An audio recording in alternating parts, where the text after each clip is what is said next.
The Institute for Osteoporosis. We celebrate 30 years of service and excellence in 2025. You have come to the right place. How can we serve and support you? Whether you are in the perimenopause or transition into and beyond the menopause, your bone health matters. And we are there for you. Our vision and mission is inspired by you.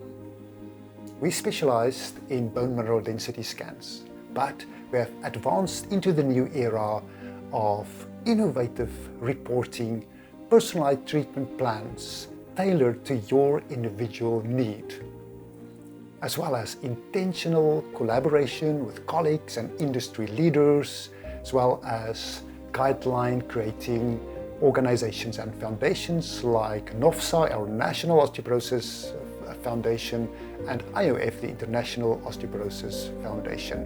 And very important to us, education, equipping you with knowledge and insight. You need to understand your condition.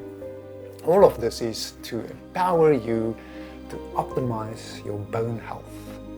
Your bone health is closely linked to your genetics, transition through the menopause and aging. And while you and many other women experience this dramatic change in symptoms and how you feel and function as you transition through the menopause, in the background there is the silent and asymptomatic, often equally dramatic decline in bone mass as you transition through the menopause, most advanced often the first 2 to 3 years into the menopause. Estrogen is a major player in your bone health. Now, the story of estrogen is a fascinating one, and it was first discovered in 1923, and the first commercially product became available in 1942 in the US, and it was only in 1986 that the FDA approved it for the prevention of osteoporosis. And after that, there was a huge rise in the prescription and use of estrogen. And then came the fall.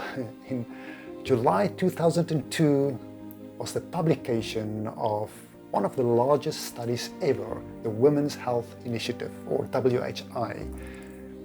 And the publication of the results indicated concern for adverse effect, some serious adverse effect from estrogen. And there was a dramatic decline in the prescriptions and use of estrogen since then. Now in 2025, 23 years later, we have so much more research giving much more clarity on the timing, dosing, risk benefits of estrogen. And there is a lot of focus now on individual risk stratification and treatment. And I believe estrogen is finding its rightful place again. And similarly to estrogen, the last 2 decades, we have a lot of research and knowledge on the role of other body systems on bone health, as well as on the concept of aging, which is a major risk factor for osteoporosis. Now, what is aging? What are the drivers of aging? And what are the factors that cause repair and maintenance of function and structures? Well, let me now first share a few highlights of our story at the Institute for Osteoporosis.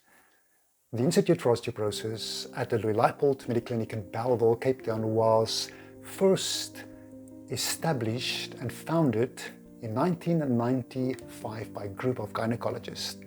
And to put that into a historic timeline, the first classification and publication by the WHO on the operational diagnosis of osteoporosis that we still currently use was 1 year prior to that in 1994, where bone mineral density measurement was implied. And 1 year before that, in 1993, the current definition of osteoporosis was published. I joined the Institute for Osteoporosis in 2015 and became the director in January 2021. I'm in clinical practice as a specialist physician since 2004. And about 10 years ago, I was introduced to the relative new field of functional medicine, and then subsequently completed a fellowship in functional medicine, metabolic health, and anti-aging medicine through A4M in the USA. The model of functional medicine fills an important gap.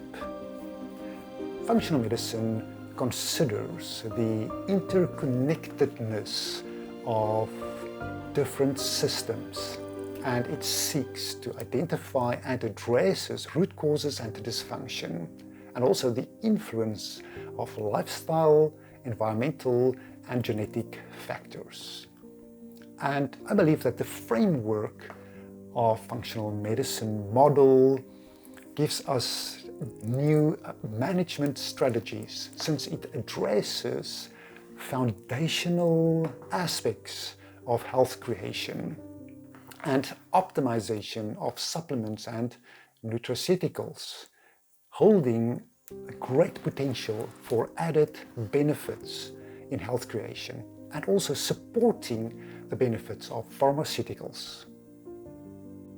On the mainstream and conventional side of medicine, equally exciting advances was made the last 20 years or so, with major updates in guidelines, new medication, and a better understanding of benefits, risks, the positioning of medication, and sequencing of these different treatment options.